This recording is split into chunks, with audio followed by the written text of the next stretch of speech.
This evening we've come together to talk about the issue, the earth in time and space. You know that the world out there teaches that everything is millions and millions and millions of years old, and the evidence is presented as irrefutable. And one wonders whether there is another side to the story. So I want to talk about this issue and present some thoughts to you. And as I have said earlier in our greeting, I do not wish to indoctrinate anyone. I would just like to state the other side of the story so that at least people have a choice to make. In the media, in the schools, in the university systems, in the libraries, wherever one goes, one is subjected to only one form of information. And that's not fair. Both sides should be available so that people can make informed choices. The Bible says in Isaiah chapter 40 verse 22, He sits enthroned above the circle of the earth, and its people are like grasshoppers. He stretches out the heavens like a canopy and spreads them out like a tent to live in. So obviously there's a reference there to the God of the Bible having formed these heavenly bodies. In a strange sort of way, science actually acknowledges a deity sometimes, because here is a nebula which is termed the Eye of God, one of the NASA Hubble telescope pictures.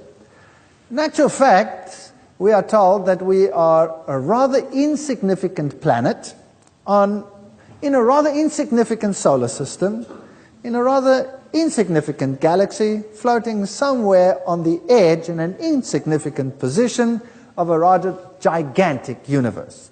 And probably there is a lot of truth in that. If you take one star, Betelgeuse for example, in the constellation of Orion, then you'll see that that is an enormous star, because that over there is the size of our sun, including the entire orbit of the Earth.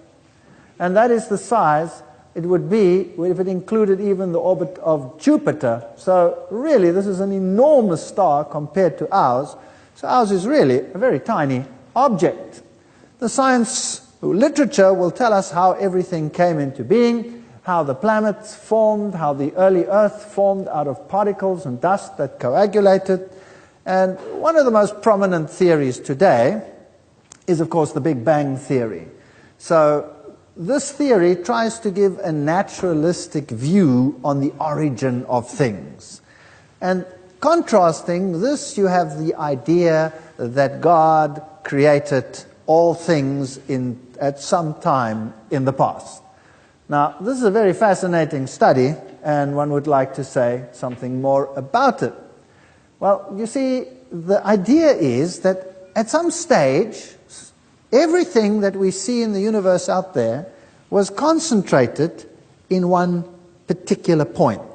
And then at some stage, whatever was there exploded and shot out into a vast universe, expanding at breathtaking speed. And we see that this universe today is still expanding.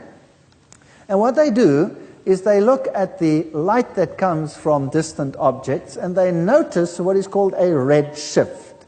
Now, when waves are stretched and become longer, that is called a red shift. If waves are compressed, light waves, and you see a shorter spectrum, well then what you see is a blue shift, because the shorter wavelengths tend to give a blue tinge, the longer wavelengths will tend towards the red shift. Now, because everything seems to be red shifted, the idea is that the waves must be stretched because the objects are moving away from us. So the universe is expanding.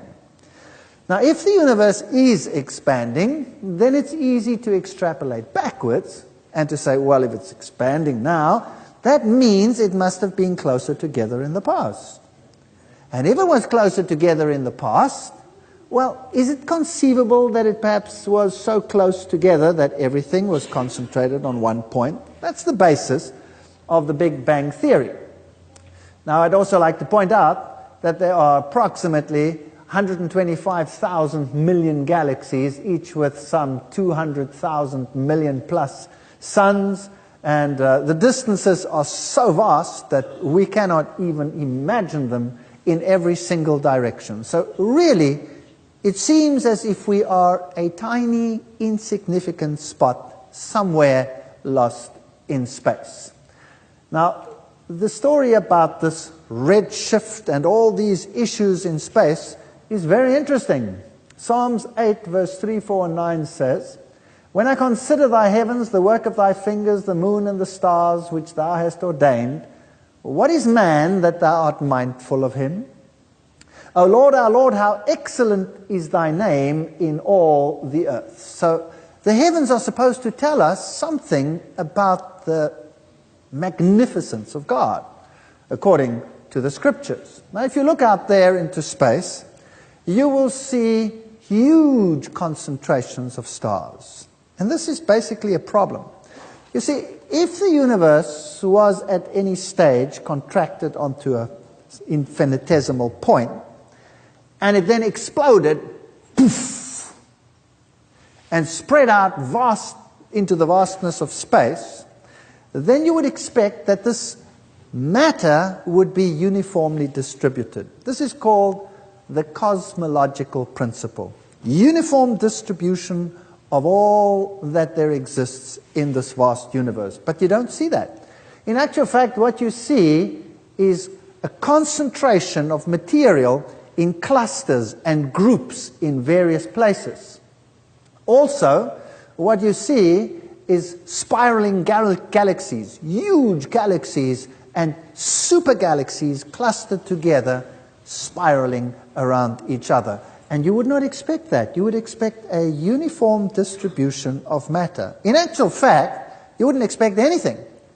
Because if there was an explosion of first energy, which later materialized into matter, there would be equal quantities of matter and antimatter, which would destroy each other. And so basically a universe should consist only of energy, if there was ever such an occurrence. But of course it doesn't. There is a tremendous propensity of matter and not antimatter.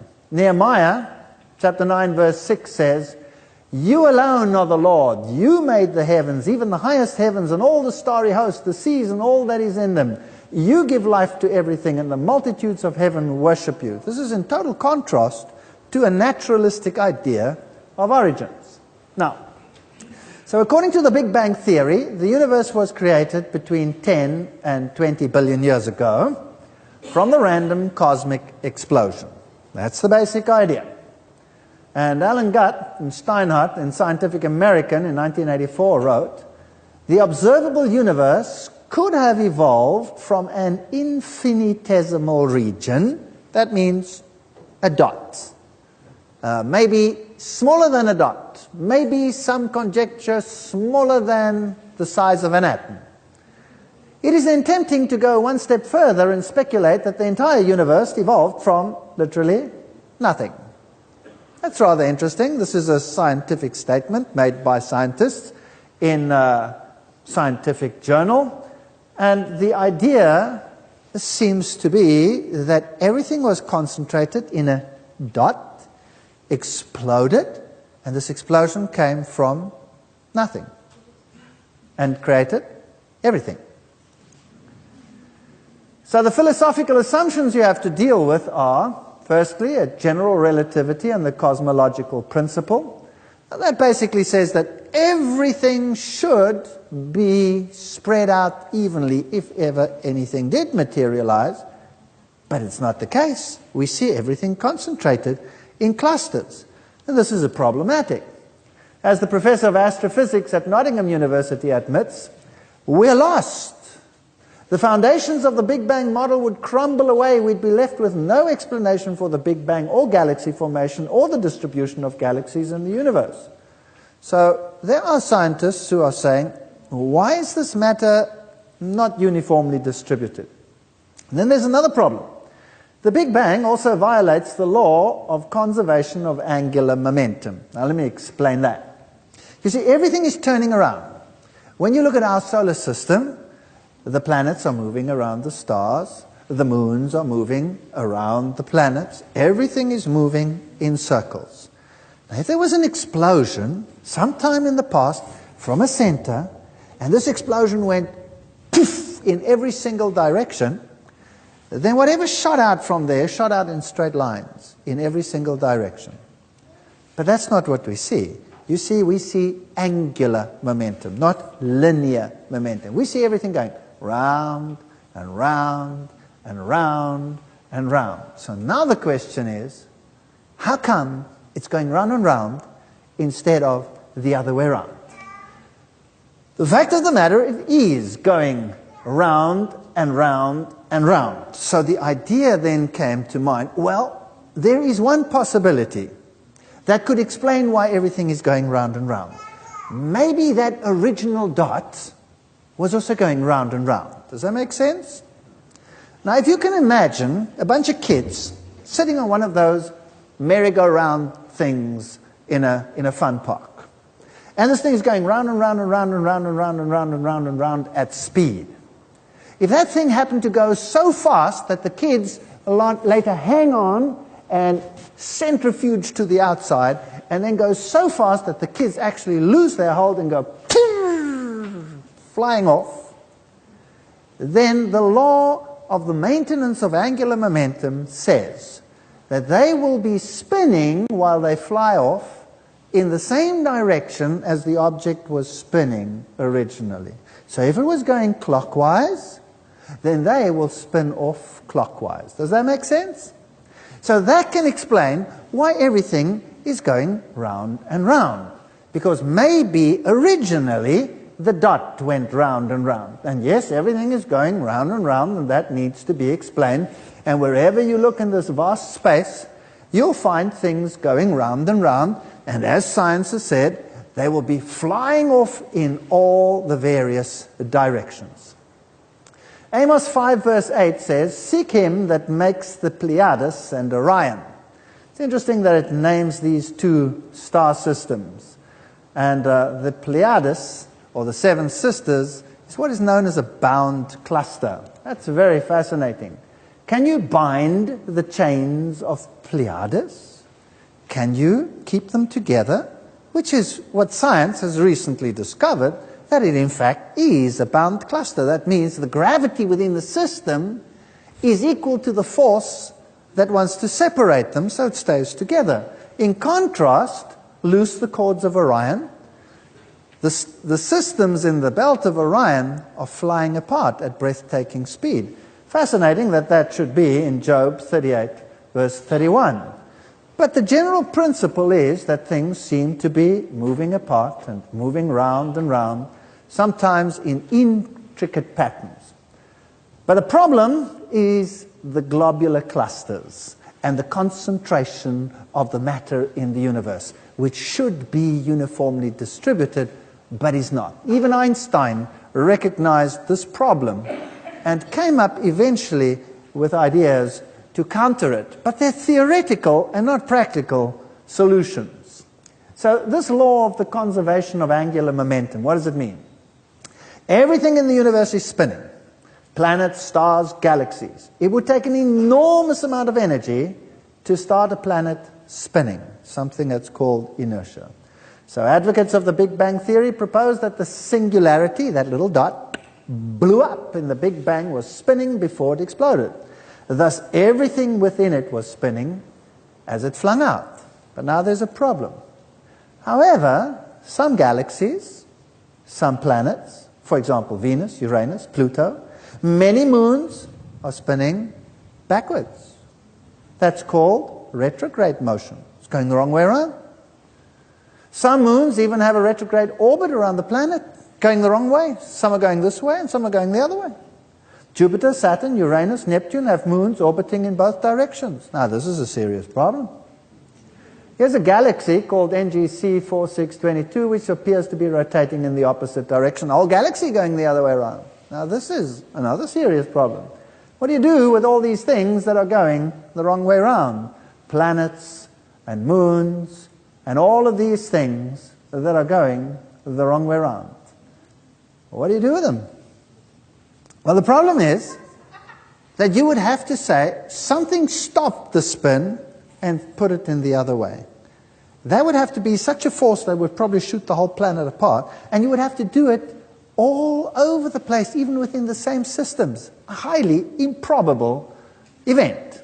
So even that seems to violate the idea. There are many scientists who feel that there are many problems with the Big Bang. Here's an article in Nature which says the Big Bang is not yet dead, but is in the decline. And it also says that it implies that some of these findings imply an age of the universe much smaller than the known ages of the stars and the globular clusters of the galaxy. So as far as the Big Bang theory is concerned, the proponents for and against both have arguments, but at least we can say categorically that not everybody says categorically, yes, that's the way it happened. In fact, there are many that say it could never have happened that way. And that's only fair that we hear the other side of the story. And the exploration of space and what science has learnt in the last decades is just amazing and boggles the mind. Now, the story goes actually even further. From the Big Bang, you had an explosion. Originally, there was energy. Then a quark soup. These are subatomic particles. Eventually, the first atoms formed, although they never should have. They should have been destroyed by antimatter and matter coming together. And now you have hydrogen. The whole universe out there filled with hydrogen, perhaps a little bit of helium and some of the slightly bigger ones, but basically hydrogen. Now what do we consist of? What elements are there in us? Everything, from carbon to every single ion that you can imagine, the whole periodic table, we have it. Now, where do all those come from? If we all evolved naturalistically, where do all these other particles come from? If there was a vast gas cloud, it's consisting just of the very lightest of the gases. Well, science teaches that these compounds must have formed out there, or else they couldn't be there today, right? So how did it happen? Well, they reason that the gas clouds started to coalesce upon each other, and eventually forces within the system contracting through gravity, the various elements in upon each other, until you had the formation of stars. And in the stars, you would have nuclear fusion, creating all the other components, and then those stars explode with a supernova, and put all that new material into the space. And then that gathers again into new systems, and eventually you have all the elements that you need. There are major problems with that. How do you get a gas that is expanding in a vast universe of space to come together under forces of gravity, mind you, which we do not see operating at that level, forming a star? That's a major problem. And then to redefine it and eventually to have the raw materials to actually start an evolutionary process of naturalistic evolution until we can get the dawn of man. That's basically what is taught. So originally, there was just inorganic material. And this inorganic material gathered then on some planet, and on this planet of inorganic material, organic molecules formed spontaneously on this planet, and those organic molecules again came together fortuitously to form the molecules of life, and they in turn to form cells, and they in turn to form the other organisms on the planet. That's what we're taught. So basically, where does everything come from? Dust. Dust. And dust reconstructed itself through processes, naturalistic processes, to eventually form everything that we see today. So basically you come from a rock. That's what is taught. That's what one has to believe. And one has to ask oneself the question, is this feasible, that dust eventually formed life, and life eventually formed the complex organisms and structures that we see in the world today? Is that feasible? All by itself, driven by a process which required natural selection? We'll be dealing with all of these issues. Now, science further teaches that once this process had started, then on our own planet, through various ages, which are characterized in millions of years, life came into existence and the evolution of macroorganisms, that's everything that creeps and crawls and does whatever it does, took place in the last 600 million years. And there's a huge time scale which is thrust at us and say, there it is, you do with it whatever you deem fit. And then we are taught that since this early dawn of the macroorganisms, I'm not talking about the prebiotic world, the world can be divided basically into time zones, which geology has basically termed the Paleozoic, the Mesozoic, and the Cenozoic, and that in that time, organisms evolved, and that today we can actually see the record of this evolution in the rocks. That's the science of paleontology. The science of geology concerns itself with how the matter was formulated and formed on this earth, how it came into its present position, and how everything came to be as old and as distributed as it is today. Now, is this true? Do we have such a paleontological record? The answer is yes. Do we have such a geological record? Well, the answer is yes and no. Because nowhere in the world do we have such a complete record. We have a fragment here, we have a fragment there. So basically what we see on the left is a theory which science has put together. It is not based on a definite column that we can go and look at in any place of the world. So tonight I want to look at the basic assumptions of geology. Just the basic assumptions. Tomorrow night we will be dealing with the living organisms. We'll be looking at how the organisms evolved, how the world tells us they came into being, and whether this is in line with what we see or whether it is not. These are very important questions so that people can make informed choices. Let's first have a look at some of the questions of age. Radiometric dating. Radiometric dating is a technique that is used to tell us how old objects are. And basically, it's not a very complex system, and it works very well. You can do it in a laboratory. There are ways of exactly determining the ratios of certain isotopes to each other, and this information is used to tell us how old things are. But the problem is, you have to make certain assumptions.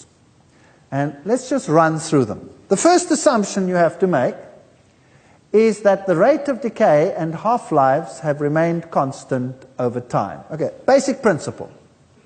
You have a specific rock.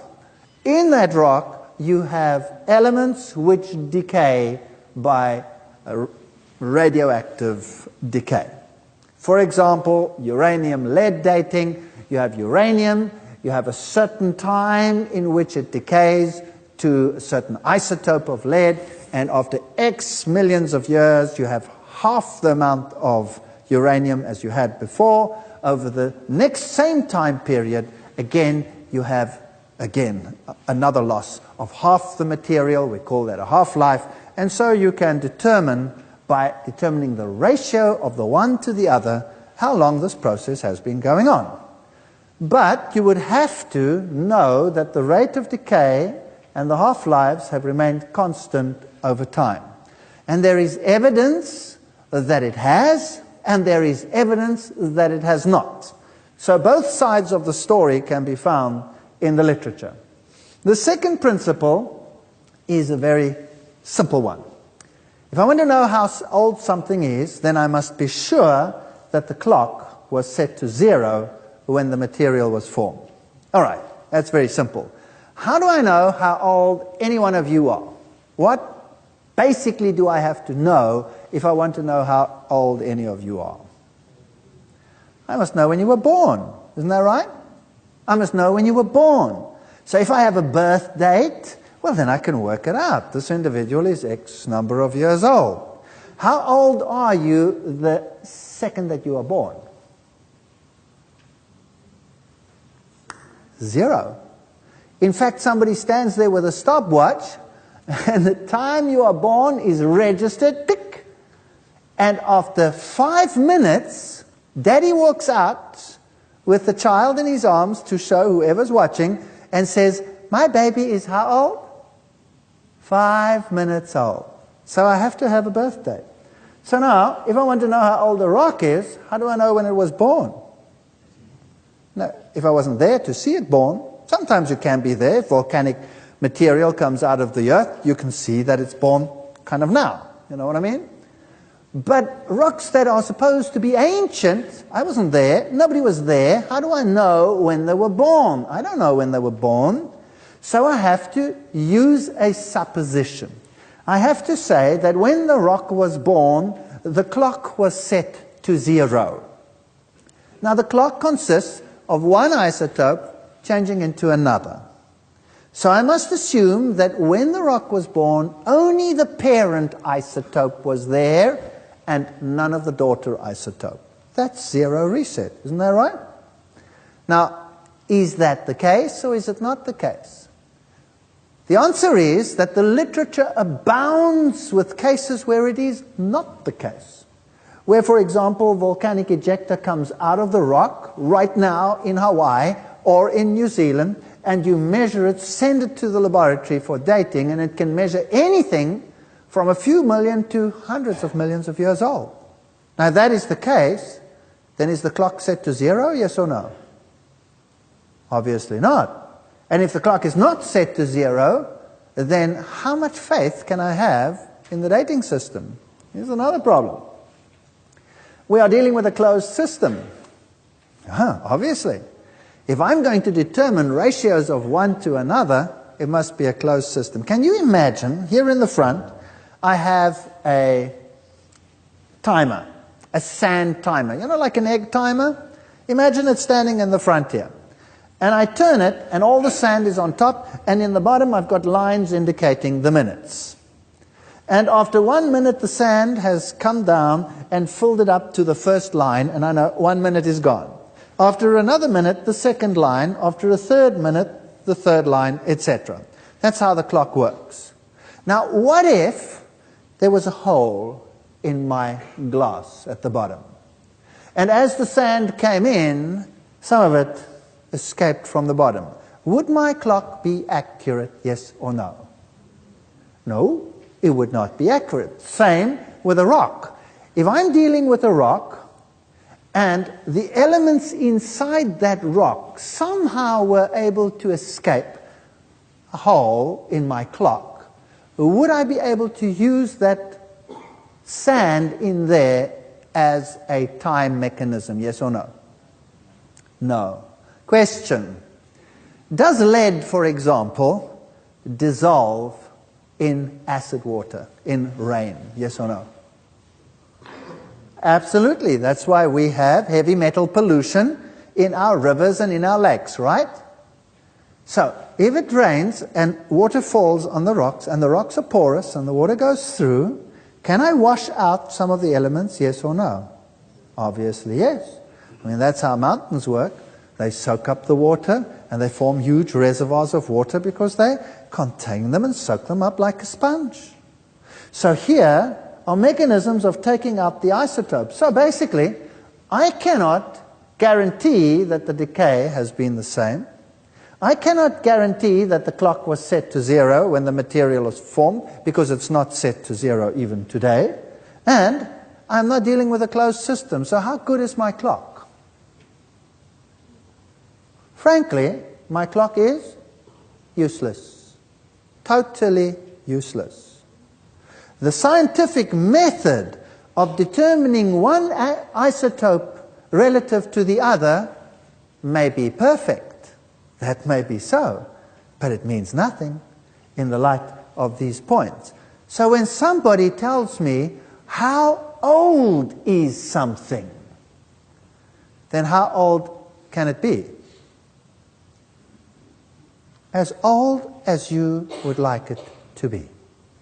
You see, when Einstein couldn't figure out, or the world couldn't figure out, what was happening in terms of light and the movement of light whether an object was moving towards you or an object was moving away from you, that the speed of light remained the same, although it shouldn't have. It doesn't make any sense. Obviously, if two objects are going to move towards each other, they're going to get there sooner than when they're moving away from each other, right or not? So, what was his solution? He came up with a theory which he called relativity. That's it. So that's the solution to a big problem in science. It's nice, but it's just a word. We don't have to go into all the details. So if somebody asks me, how old is this rock? I say, it's relative. Relative to what? Relative to my paradigm.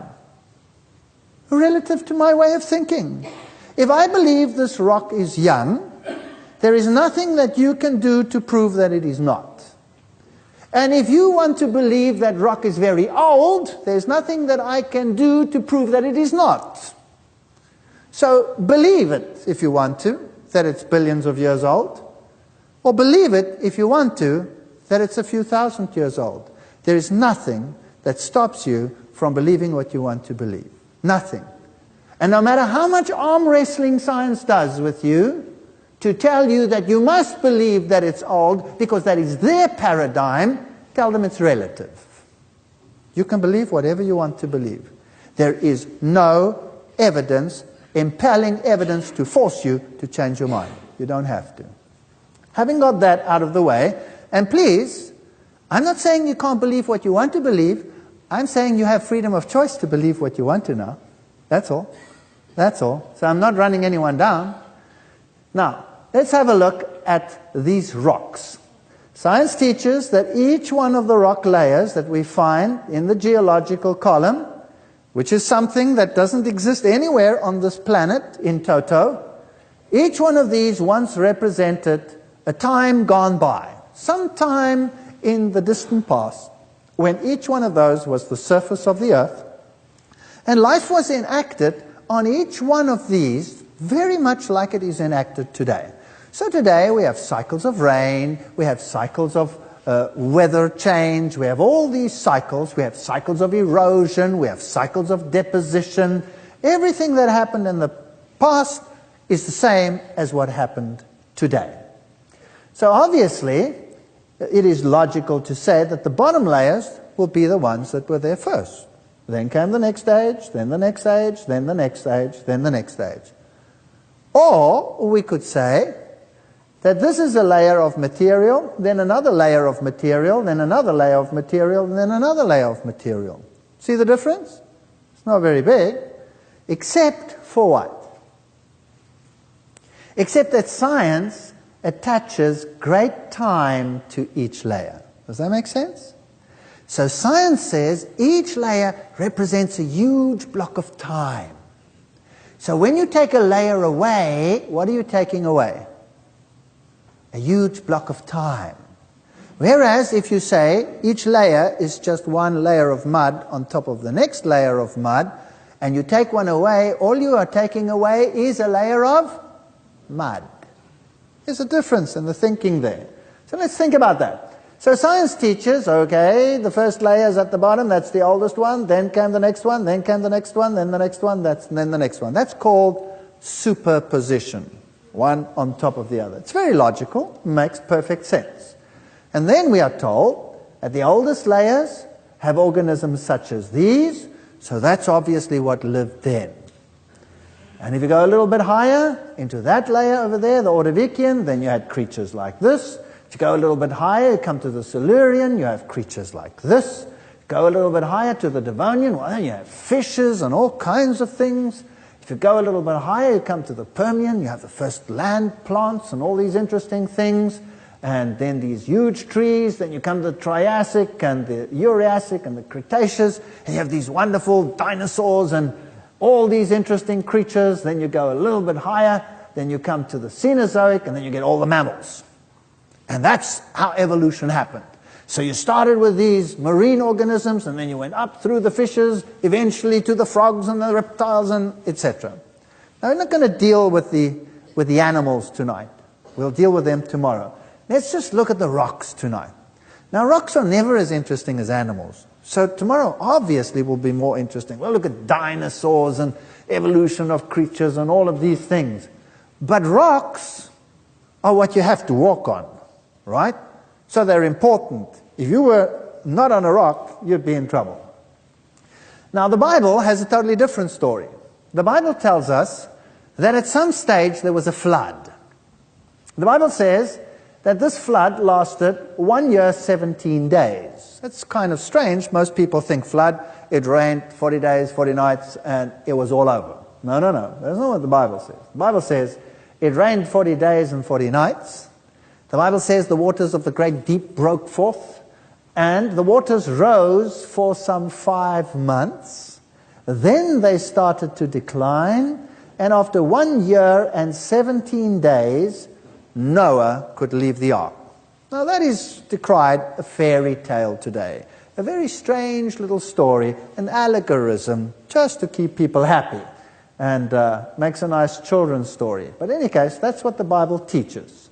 And that it took 1 year, 17 days, high in the mountains of Ararat, for Noah to actually leave the ark. You see, it says, he was so old when he entered, he was so old when this happened, he was so old when he sent out the ravens and the doves, and he was so old when he left the ark. So you can work it out, how long it was. And it's 1 year, 17 days, with major activities happening during this event. And what's also very interesting is that if you look at the geological column, what you see is a lot of mud.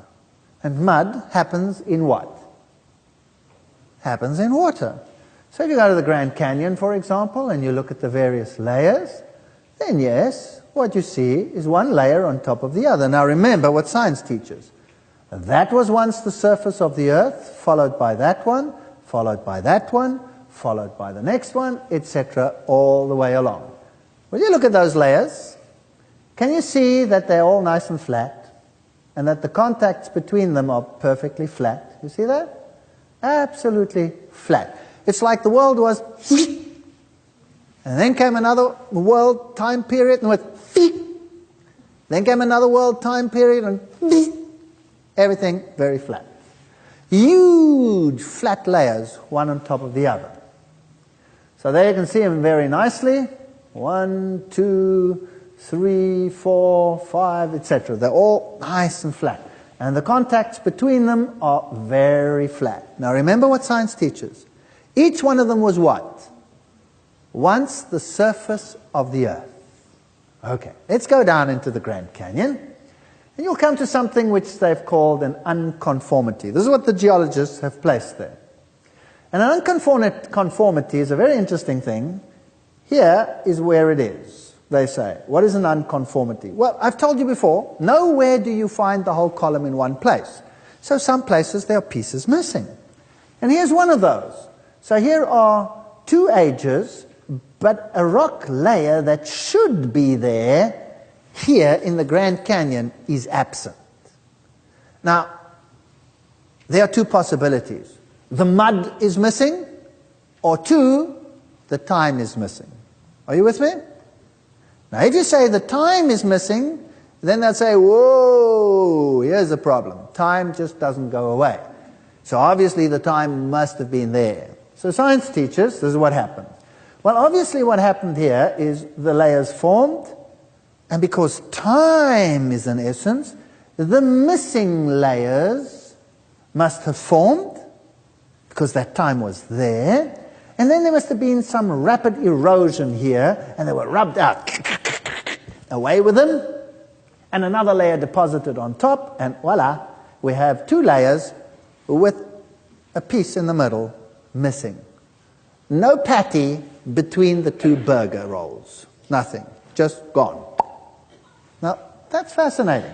That's what science teaches. What took it away? What's the only thing that took it away? Erosion. Right, let's have a look at them. Here they are. There's a time period missing in the Grand Canyon, and that is estimated to be some 100 million years gone. Here's another layer missing, some 30 million years gone. Now let me just put that in perspective for you. If we take the present erosion rates on this planet, And we measure how much of the soil is being washed into the oceans every single day. Well, you live here next to the Mississippi River. Is the Mississippi spanking crystal clear, yes or no? No. Why not? Because it's obviously taking material down into the sea, right? That's whatever it erodes away and it ends up in the ocean. So that's where it gets to end up. Now, the same must have happened here. There must have been a period of erosion, they say, and that took away the layer. Now, how much could be taken away in 100 million years?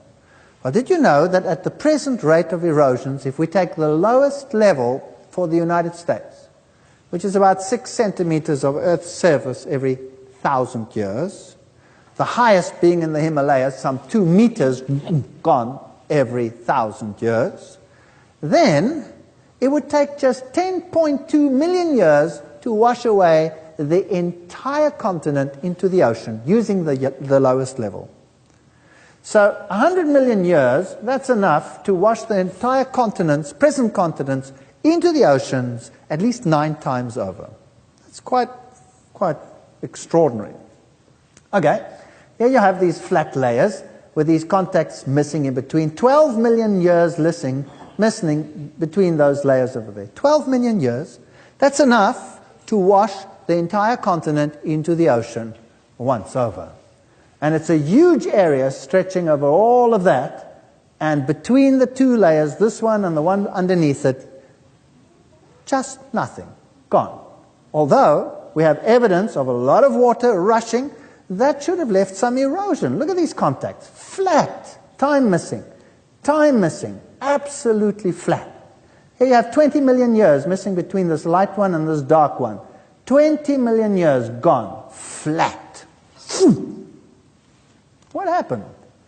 Now, if you have erosion, isn't this what happens? Yes or no?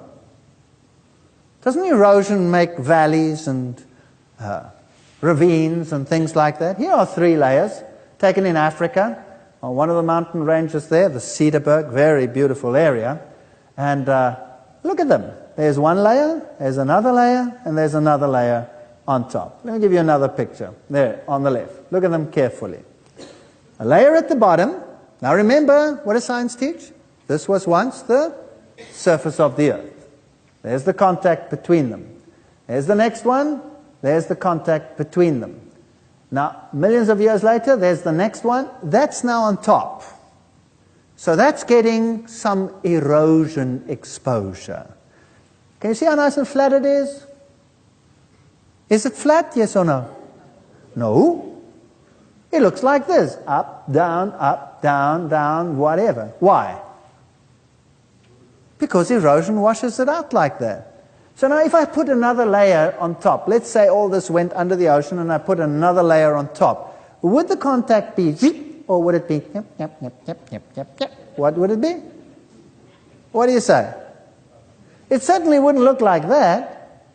So, do you think it's possible that that was never really the surface of the earth for a very long period of time? And that before you could say, Jack Robinson, the next layer was on top? Is it possible? But what would that do to the evolution theory? What would it do? It would create a great problem, because these things happened over millions and millions of years with the same principles applying today, applying to the past. There will be a problem. Look at this. Here's a layer, 1, 2, 3. Everything in between is gone. Where is it? Well, it's been eroded away, obviously.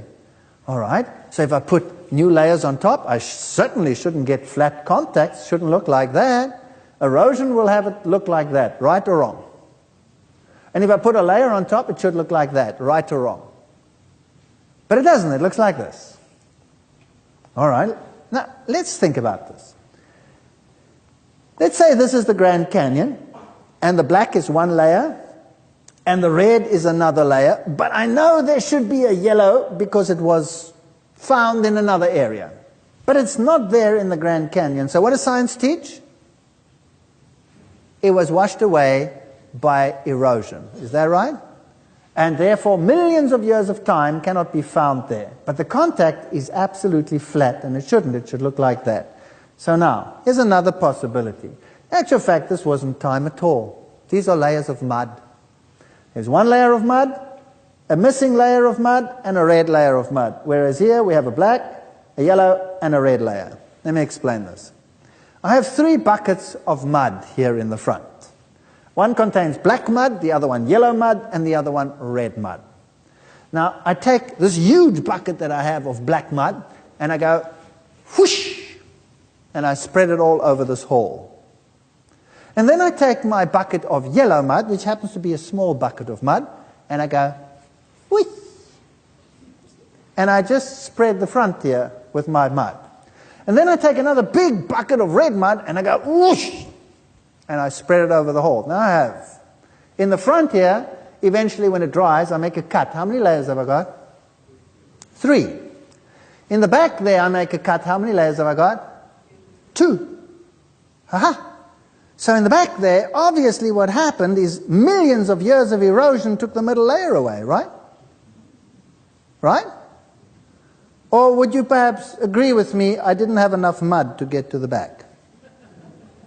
You see the difference in the philosophy? The one requires time, the other one talks about mud. Now, which one is right? The Bible says there was a flood, a worldwide flood. That's what the Bible says.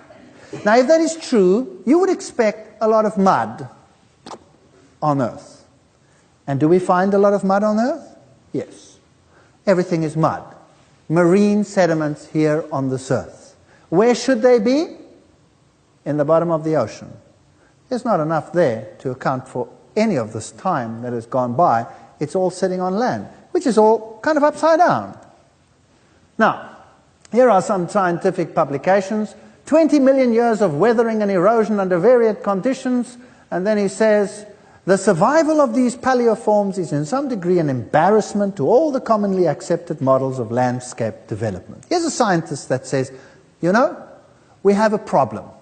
All of these mud layers are there, and erosion is taking place all the time, and look at what we have. Everything is still there. Actually, it should be gone several times over. Why is it still there? So we will be looking at this issue in the next section. For example, the outcrops were excellent, but even the closest inspection failed to turn up the precise position of the 15 million year gap. Why is there a gap and I cannot see it? These are questions that need answering, and we'll see them in a moment.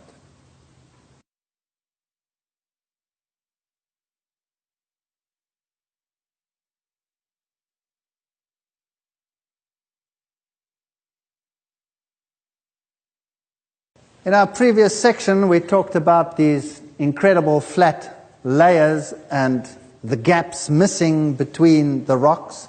And now we want to look at how these form. For example, here's another few publications where they talk about immense and incredibly flat areas of the world in the past.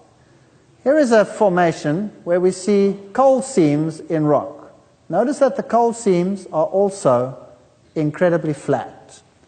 Now, this is not consistent with what science teaches, that coal formed by natural processes, forests being covered in debris and eventually forming the various coal seams. Here they are, incredibly flat. And we have wonderful preservation of plant materials in the rocks. Here is a beautiful coal seam, and we'll be talking about coal some more later on. But again, notice that they are in these flat seams. Everything incredibly flat. This is not something you would expect to happen under naturalistic processes. Here, for example, trees upside down in coal fields.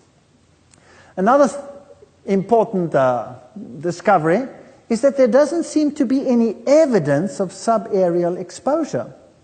Traces of deep leaching, scour, channeling, residual gravels tend to be lacking, even if the underlying rocks are soft material like Cherty limestone.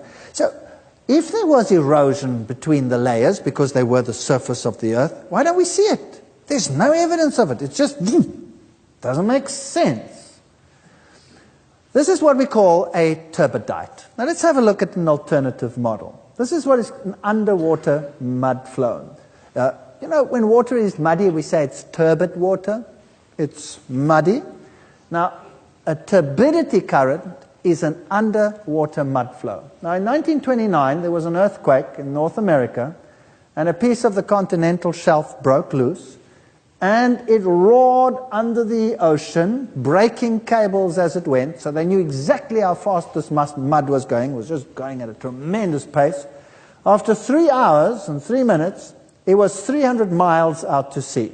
That means that this mud was traveling at a speed under the water of 100 miles an hour. Now imagine if you were a little creepy crawly, or a fish swimming lazily at the bottom of the ocean, and a wall of mud as thick as this wall over here comes roaring towards you at 100 miles an hour. What would happen to you? You would just be fossilized in an instant, right? Now this is what happened. Notice that we have a model over here. Imagine this is the surface of the earth, largely extended. There's no mountain on scale that would be this high. And everything's underwater, and now there's an earthquake over here, and some mud is beginning to flow. Let's see what would happen.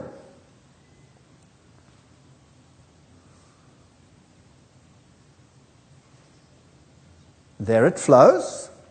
Watch how it comes over the hills, into the valleys, over the top.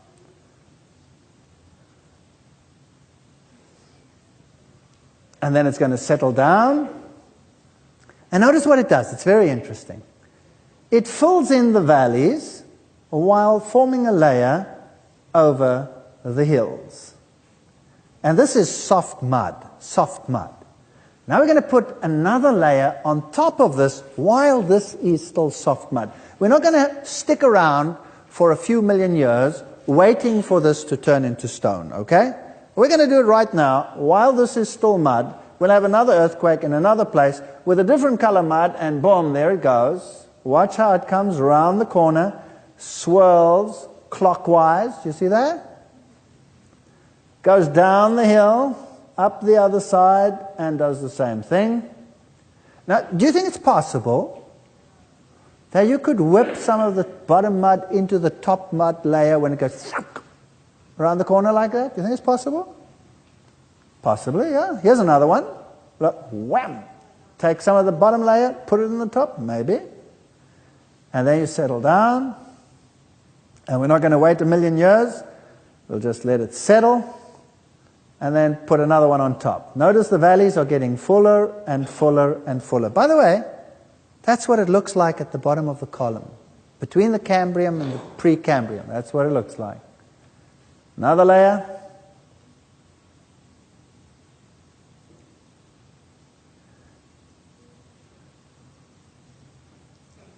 And another.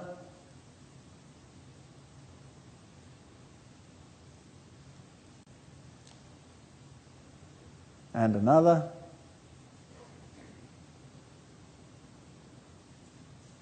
And now it's getting pretty flat.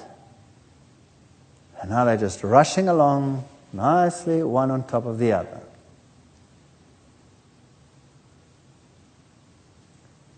And then we have a closer look.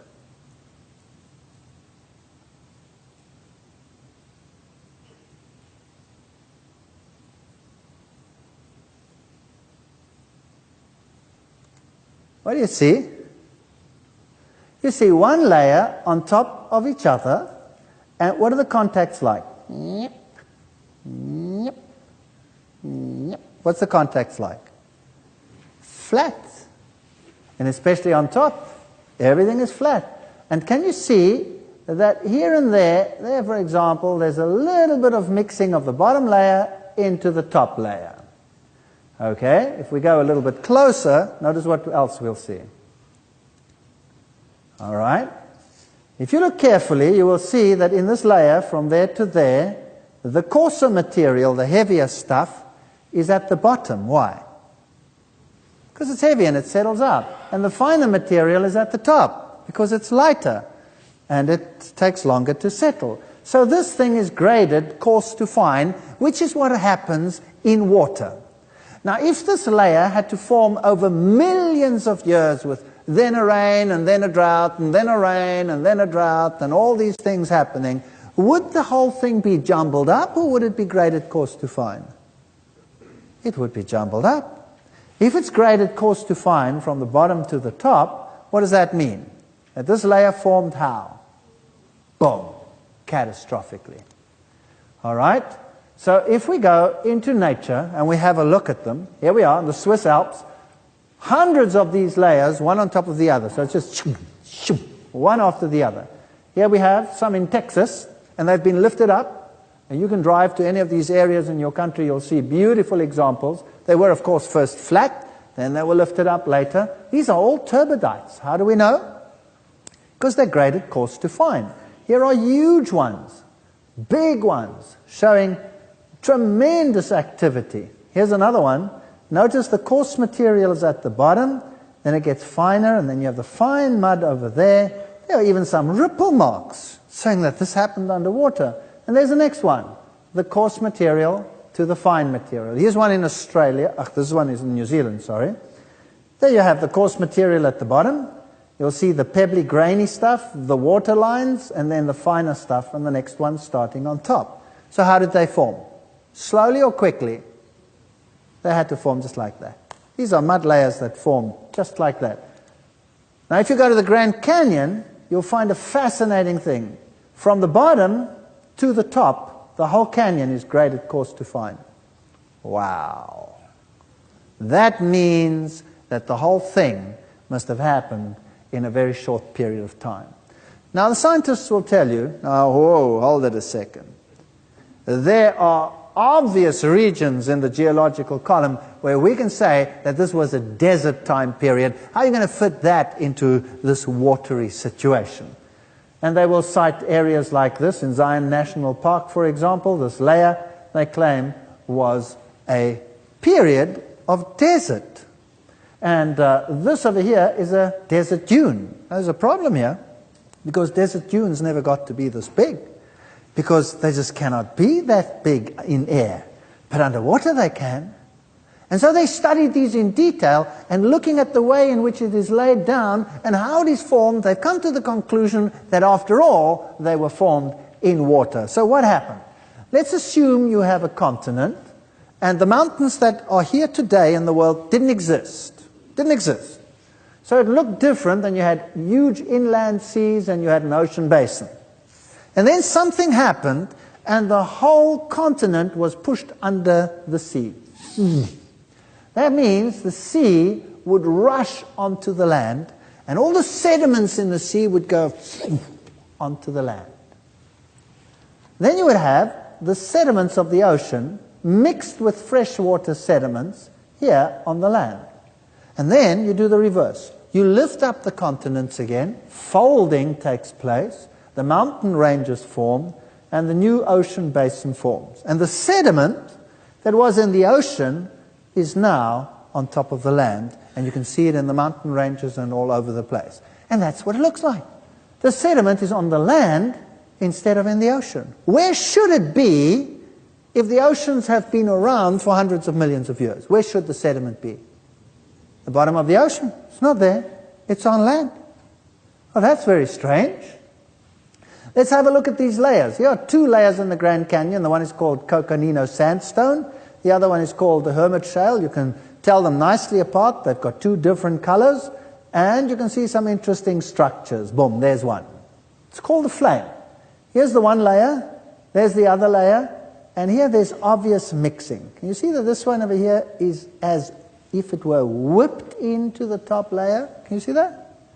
So something came rolling along and whipped up some of the bottom into the top and mixed them. Now, if this layer over here at the bottom were millions of years older than that layer, would that have happened, yes or no? Never. This is a geological nightmare, because this cannot be explained other than by catastrophism in water. Or could I depress a top layer into a bottom one, squelching it, not breaking it, going if the bottom layer weren't soft? Impossible.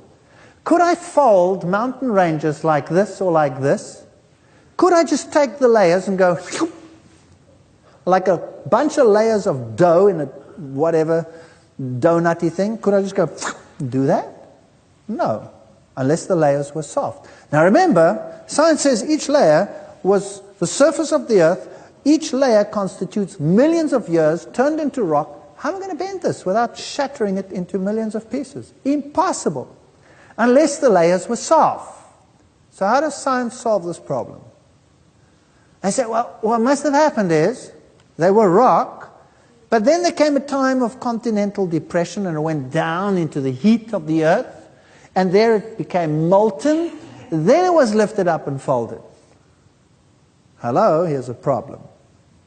Then there should be evidence of this heat upon the rock. But most of these rocks are sediments, no evidence of any heat, no volcanism, just water, mud, and fossils. No heat. And they're all folded like that. So it must have been soft. Here's another interesting one. Here's a finger sticking through another layer of mud. Obviously this finger is hard, this layer is soft, so this erodes away, and there stands this finger. Ding! What's it doing there? Where's it come from? So if you look at the layers, this is in Kodachrome Basin, also here in the United States, different layers. There they are. And the bottom one over here somehow had columns shoot up through the other layers and then solidify there. So this one over here shot up through this one, through that one, into that one, and there it sits. And that one shot up from that one through the others, and there it sits. Now erosion takes place, washes it away, and there stands a finger. Bing. Now this is very intriguing. Imagine you have 2 layers of glass, tabletop glass, you know. Imagine you have 2 layers. And now you have a tube of toothpaste, and you go to the glass, and you take your tube of toothpaste under the glass, and you go, squeeze! What will happen to your toothpaste? It'll go, peek! And if you look at the top, you'll see one big flat patch, right? Because the toothpaste cannot go through the glass, it's solid. Now, the same with these rock sheets. If I'm going to say the bottom layer is getting soft, and I go, squeeze, and go, ping, how can it go through the other layers if they are solid rock? What should the mud do? It should go, but it didn't. It went toom, toom, toom, through all of them. What does that tell you? It tells you that when this happened, they were all soft. So they were laid down, and there was an earthquake, put pressure on the layers, and it went choo, choo, choo, choo. And they shot columns through, and then they got stuck, and then they dried, and they formed this. And that's how you get that. Only if they were all soft. So there they are, standing there as though they should have been there. If you look here at the Grand Canyon, that's another interesting area. The Grand Canyon goes through an uplifted area, and there is the canyon. Now, rivers don't flow over hills. Rivers flow down here in valleys, but here it went through the top. So how did that happen? How did it happen that a river stayed up there and went yep, over the mountain? Cannot happen. So something must have happened to form a rip, and the water must have rushed through, and the layers that we have are indicative of a major flood catastrophe. So looking at the Grand Canyon, what washed this out? This little river flowing over a hill? Doesn't happen. All these layers, we've seen that they must have been deposited quickly. This massive amount of material washed away, was it rapid or was it slow? The Zion Canyon, look at that. A sheer canyon. Who's ever walked up Zion Canyon? It's great, eh? It's magnificent. You walk up that canyon, and you just got to be careful that floods don't come, and by the end you can touch both sides and go up the canyon. Wow, it's magnificent. You guys should do it. And you look at those canyons and you think, wow, what happened? Was that rapid or was it slow? Well, here you're going to Africa. This is when the fledgling state Namibia was formed, and we're up there in a region of the Fish River Canyon, beautiful erosion features, ripple marks, again, water features everywhere. And there is this canyon. Look at it. Nice V-shaped canyon. going round the corner. It's not as impressive as the Grand Canyon, but you know, not everybody can keep up with you guys. And this is the Orange River Canyon. Here comes the river, makes this huge waterfall, and then flows in this beautiful canyon. Can you see the canyon is V-shaped? Can you see that? V-shaped canyon. So now we've seen the Fish River Canyon is a V-shaped canyon. This canyon is a V-shaped canyon. The other canyons in the world, V-shaped canyons. You've got to be careful when you go walking there, because this critter here is extremely dangerous. That's a yellow cobra. And some beautiful erosional features visible over here. Plus this. This is a water whirl.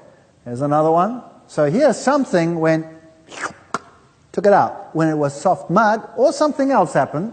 Science will tell you, no, what happened here was the water flowed and there was a stone in there and went round and round and went grind and made a hole.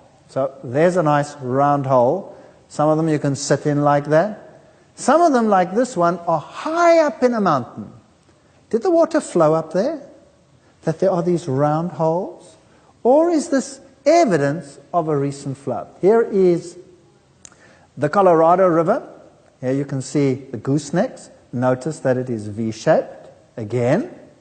There you can see it beautifully V-shaped. Now, a scientist published in the journal Science an article where he said, we have a problem. Because if it is V-shaped, then it had to be rapid.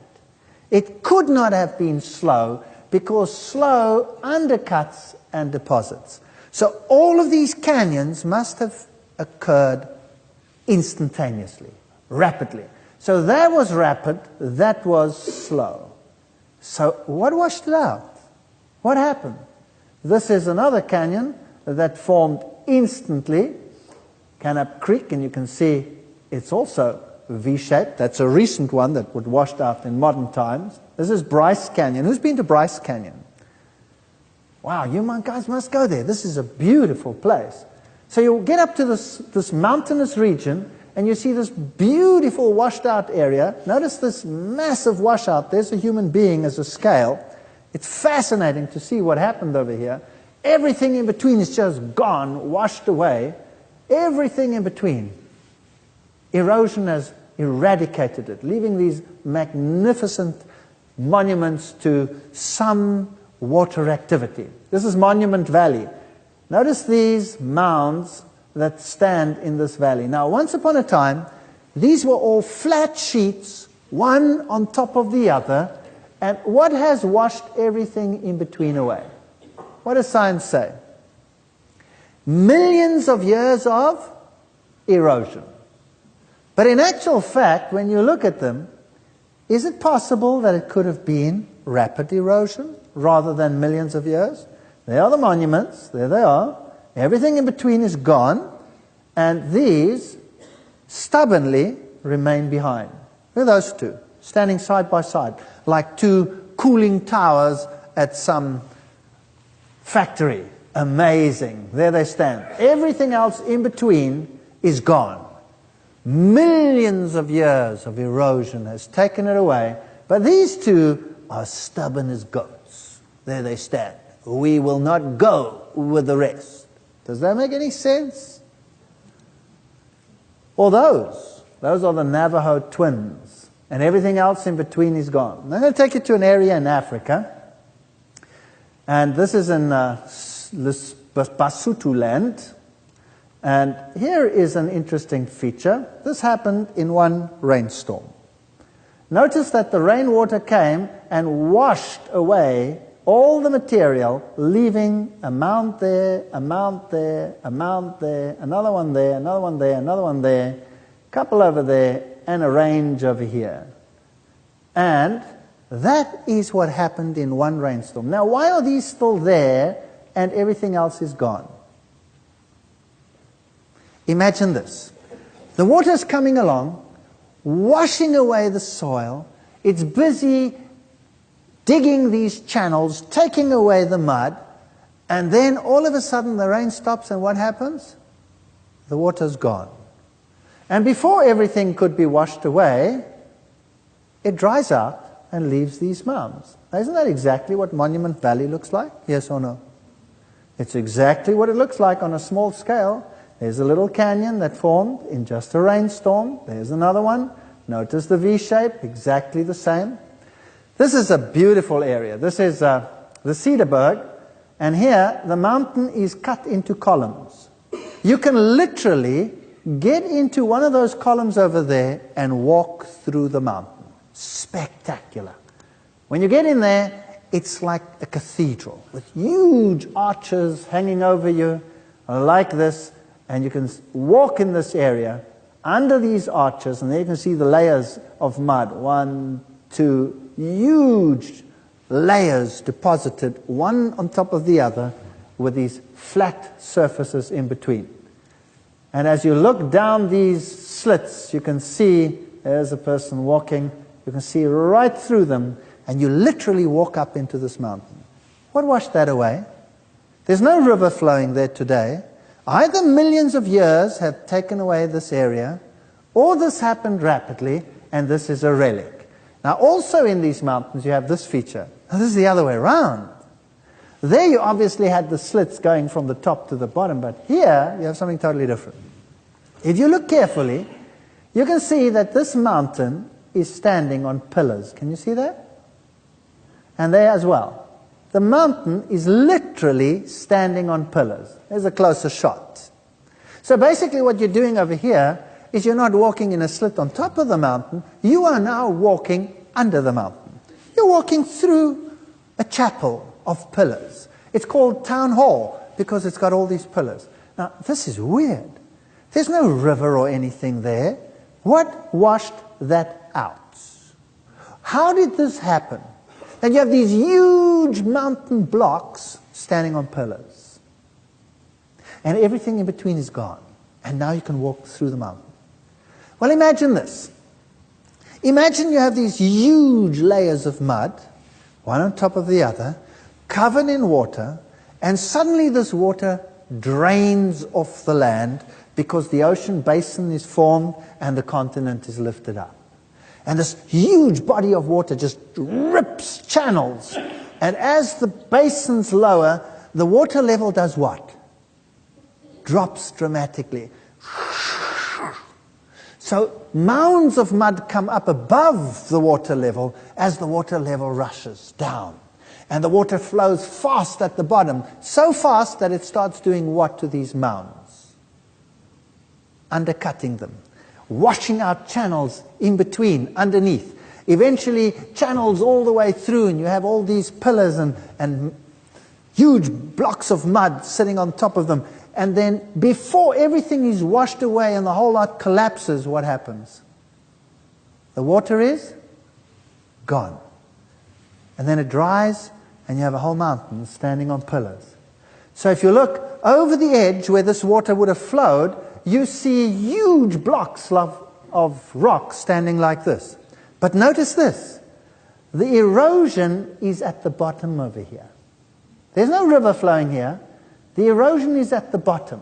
It is as if something washed over the edge and was washing away here with lowering water levels, rushing through there, washing out the underneath, and it would have washed it all away. But then what happened? The water was gone, and there it stood. And that is how we can explain the features such as this, where you have these relics and everything in between is gone. This is how we can explain the amazing rock structures that you find in Zimbabwe, for example. All right, so this is how we explain these wonderful features where you have these rocks that seem to be balancing one on top of the other, and you wonder, how do they get there? But if this was actually a relic of huge sheets that were there, everything washed away, but before all of this could collapse, the water was gone, well, that would explain it. That would explain Ayers Rock in Australia. And now there's only one problem left. Science says that all of this is fair and well, but there's a problem. Surely it would take millions of years for these layers to form solid rock. Well, here's something interesting. We have a ceramic pot over here and a bottle encased in solid stone, and they come from the HMS Birkenhead, which sank off Danger Point in 1852. So basically you have two choices. Either this bottle is millions of years old, or this rock is not millions of years old. Now we know how old it is, so we know it must have formed rapidly. Here you have a bell, that's a ship's bell, encased in solid rock. So you have to now either believe that the bell is millions of years old, or that the rock is not millions of years old. Stalactites and stalagmites. Who's been to a cave, a big cave somewhere in the States? What do they tell you? How old are these stalactites and stalagmites? They tell you they are millions of years old. Is that correct? Okay. Here's one that formed when water was pumped to this area, and it grew in front of their eyes because the water was rich in calcium carbonate, and here it formed. Here is one, or many of them, where you see two people standing down there. Those are miners. This is a mine that has been vacated for some 30 years, and these are the stalagmites and stalactites in this mine. So now you have to assume that this mine is millions of years old, or that these did not take so long to form. Which is it going to be? We know that this is a mine, and that this took 30 years, and that is what you see. In fact, I have a bridge that I travel under when I go to work in my home country. And under this bridge, there hangs this beautiful stalactite about so long. Every time I travel under that bridge, I wonder, wow, who constructed this millions of year old bridge over here? So a picture really does speak 1,000 words. There's one last hope, and that is gemstones. Surely they take a long time to form. This is malachite. Malachite is a semi-precious stone which we find in Africa. It's a ritual stone. It's used by the witch doctors, and it has magical connotations for them. It's a beautiful green stone, and it forms in Zaire, the former Congo. And there are mines there where these are dug out. Now they form in columns like this, so they're basically like stalactites and stalagmites, and they form when the right elements are in the rock. Now it's very expensive, and here is a piece that was sent to the United States from Africa, and it broke in transit. Now a piece like this, that's about 12 centimeters across, it's not very big. A piece like this will cost in the region of $26,000 US. This is expensive stuff. So now, when it broke, they sent it back. And now the dealer had it and called me and says, I have a disaster, come and look at this. So I went and had a look. And there was a wire, can you see it? Sticking out of the rock. And I said to the dealer, you know, we have a wire in here. This is very, very strange. Do you mind if I take your $26,000 rock and break off the next one? Literally burst into tears. Literally. That's a lot of money, you know. But we took it and we went, and guess what? What do you see in there?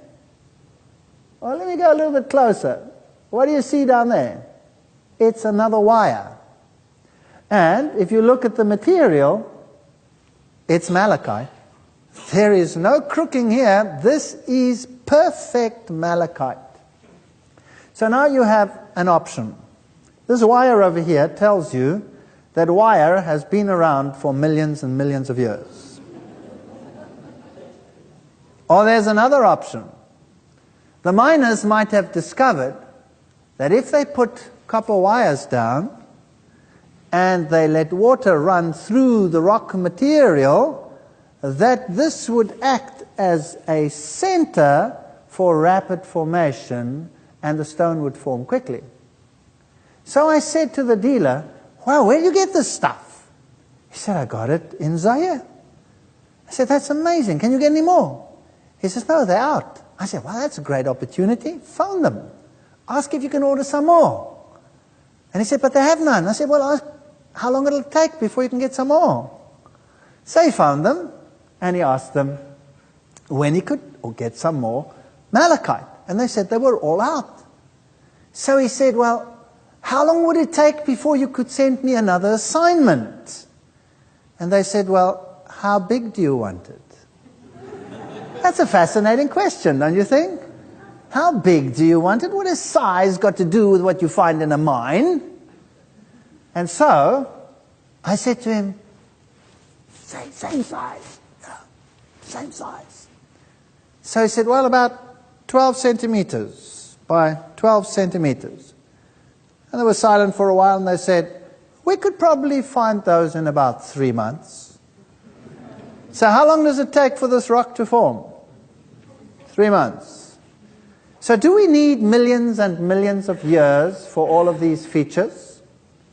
The Bible says in Romans 1 verse 20, for the invisible things of him from the creation of the world are clearly seen, being understood by the things that are made, even his eternal power and Godhead, so that they are without excuse. So basically, if you go and look out there, maybe you can see things which might tell you that maybe the Bible's not so wrong after all. That's the bottom line of this text. Now, we have looked at some of the features. We've looked at the time issue. We've looked at the cosmology. We've had a look at the planets and the stars and all the theories as to where everything came from in terms of all of these things. But what we haven't looked at in detail is whether this flood indeed was universal. That's a problem. You see, science is willing to look at some of the evidence that they find and say, okay, we're trapped.